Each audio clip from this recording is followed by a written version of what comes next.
climb a ladder on a water tower.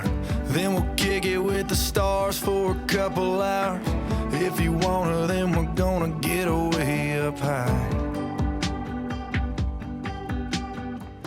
If you wanna dip your toes where the water stops, then we'll let our feet hang off a fishing dock.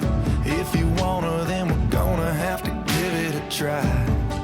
That's right. If you wanna go way out where there ain't nobody around, and let your long hair get to falling down, and let your red lips leave their mark on. Wow, this is a beast. You got the CyberQ going on? Yeah, this is the original one. So this is what I kind of started off everything with. Wow. Oh wow, that's insane. That's awesome. Yeah. First time you came here, like through the parking lot, does it smell something? Is it a wood? It's all wood here. It's like smell. Yeah. All right. So this was my original one. I built it. I mean, just the. You still use it? Yeah, so I still use it. I hook it up to the truck now. I'm a big fan of building things myself, and I was like, I'll start barbecuing because like instead of buying all these little small smokers and all the it's like screw. Right, you do this. Build it myself. Yeah. Awesome. So yeah, so this one's made out of it's a 120-gallon propane tank. And also same thing, reverse flow. So you got the firebox here, it rolls up around and comes out this side. I love them because they have, just because of the plate, it kind of holds all the, I guess the drippings and everything else. So when it hits the hot plate, you get extra smell from it. And it also protects it from flare-ups, the drippings going into the firebox. And most offsets are literally, it's just open the bottom, all the drippings will roll into the fire. This is my first one. Started off with this one. People ask me to sell it. It's like, no.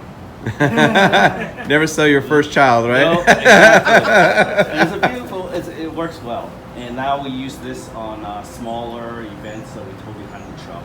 Okay. Unfortunately, you don't see the truck. It's over at the garage getting and stuff. The second one was the one that you saw up front. And the demand was so high, I had to build this one in a rush. So this one, I think, maybe took less than a month, probably about less than a month. What did you make it out of? This is a 1,000-gallon propane tank. Okay. And the reason why I use the tanks, they're thicker steel, it holds the heat a little bit better. And that's the same thing. That's the 120-gallon propane tank, which is easier to For the firebox, yeah. Yeah, it's a little simpler.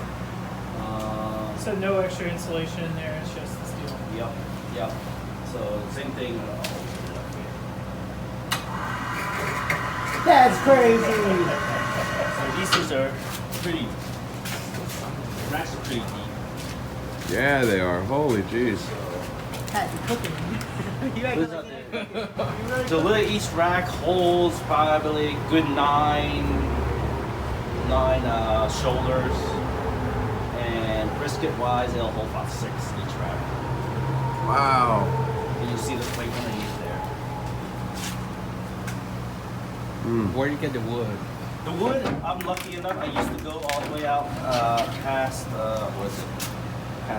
Middleburg, and the guy used to supply to me, but he's an old country guy, and he cuts everything himself. And, I was able to, he was able to support me through my Middleburg kind of barbecue place. And now, just because of demand, I'm not able to use them as often as I want. So the guy over, literally across the street, he clears trees, clears land. Right. So right now I got an unlimited supply of oak.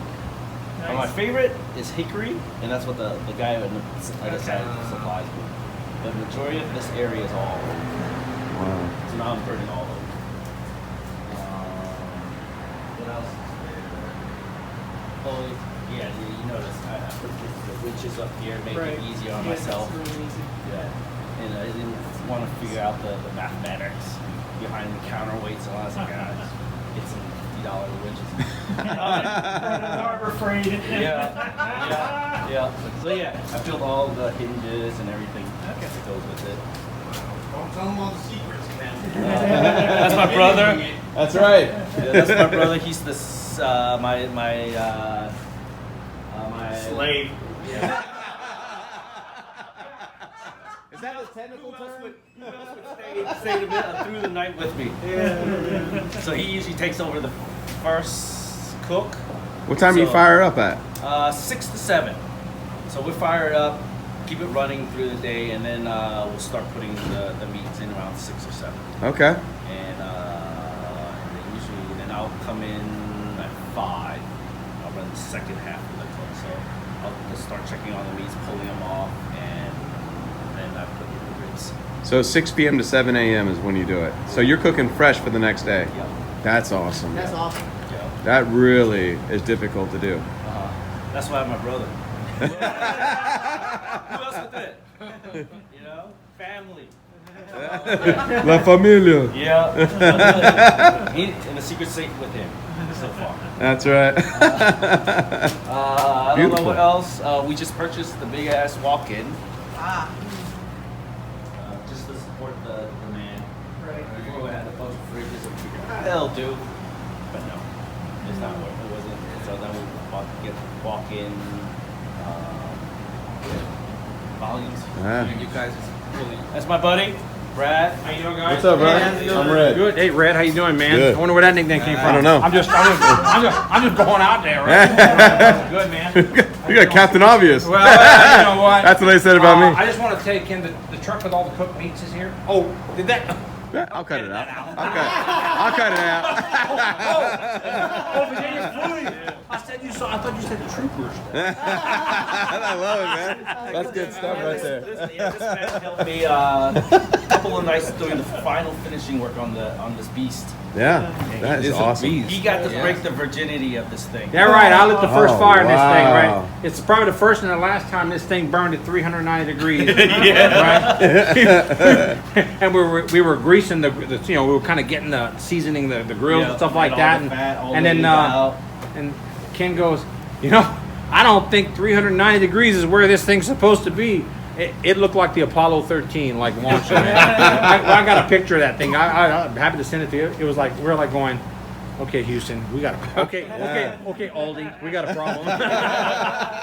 You just seem to stack. But I will tell you, Google picked up on that well, smokestack. it did actually. It's on satellite imagery now, right?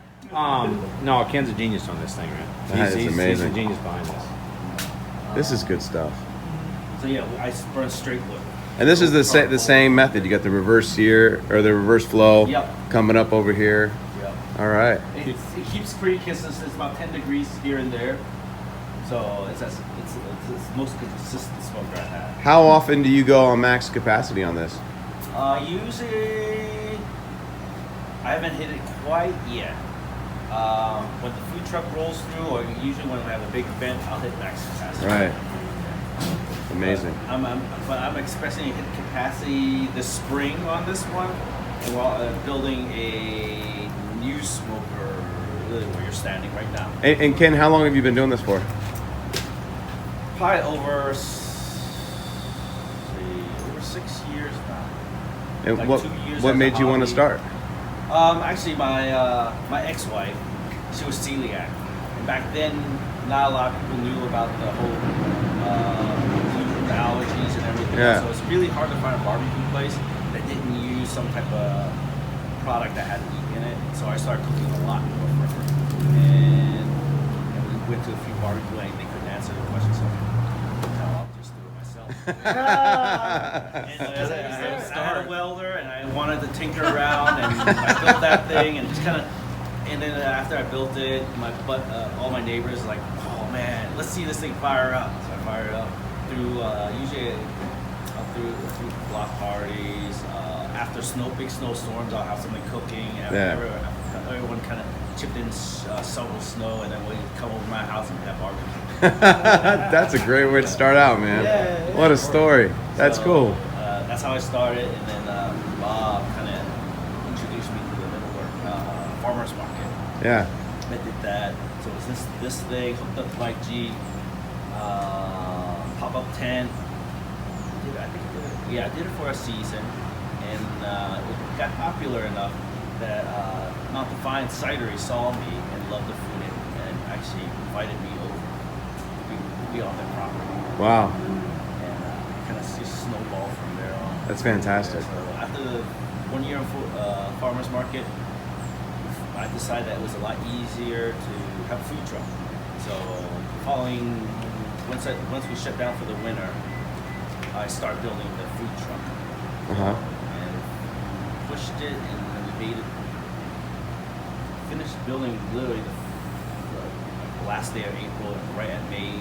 The second day, we got it all inspected, set up, and it's been rolling since. That's pretty cool, man. And you do a lot of events around here, I bet. Yeah. It's How do you private parties? I love to. Yeah. Some of the bigger ones that have live bands. Yeah. 200-300 people just partying it out. And do you take the original smoker out there for that? So whatever you. It just depends on which like smaller venues. I'll take the smaller one, and then if there's a few thousand, I'll take the bigger one. A few thousand. Wow. So we've done a few corporate events that have 4,000 some odd people. And you can feed them off of everything off of that? Do you start early? Yeah, well, yeah. The day before? Yeah, same thing like we do now. Yeah. It's loaded up. And, Wow. We've been able to do it, but a few times we kind of stagger the cook too. Yep. So we'll hold some, and then we'll throw in the next set so we can go. Keep it rolling. Yeah, that makes sense. And now with this one, we're able to use the bigger smoker, cook here, use the smoker to kind of hold more food in it. So Yeah. get down the street. Wow. That's really good. Really nice. Cool. It's awesome. Great story. That's a great story. I love that, man. Thanks. Thanks, Ken. If you want her, then we're gonna, girl. I hope you're gonna want her tonight. If you want her, then we're gonna, girl. I hope you're gonna want her all night. If you wanna catch a buzz and ride it till the morning, let's get 2 plastic cups and baby, I'll get to pouring. It don't really matter if it's whiskey or wine. It's fine. If you wanna go way out where there ain't nobody around, and let your long hair get to falling down, and let your red lips leave their mark all over mine. Fill up the night air with the radio, and put your hands wherever they wanna go. Yeah, we're right there. Girl, just close your eyes. If you want her, then we're going, girl. I hope you're gonna want her tonight. If you want her, then we're gonna, girl. I hope you're gonna want her all night. Gonna wanna get a little closer. Gonna wanna slide it on over. Gonna wanna go out where there ain't. All right, guys. So we just wrapped up with Hammerdown BBQ. We just arrived at Solus Brewing Company, where Rescue Barbecue is located. Their truck for the day. Man, Ken, Bob, thank you so much for your hospitality, guys. That brisket, I'm gonna go home and slap my mama. It was so good. God, man, you guys crushed it. And so many good things about that restaurant. The amazing people, former Marine Ken, Semper Fi. Can't go on. And again, not only was the chicken some of the best chicken I've had because of the seasoning, but the brisket was beyond next level. And the sides were meaty and they were juicy. They had some mushrooms, and that had this sauce on it, and it was smoked. Oh my gosh. I was just totally like rubbing it all over my chest, and I was like, no judging. Good stuff. Hey, let's check out this final stop of our barbecue crawl. Rescue Barbecue, here we come. Body around and let your long hair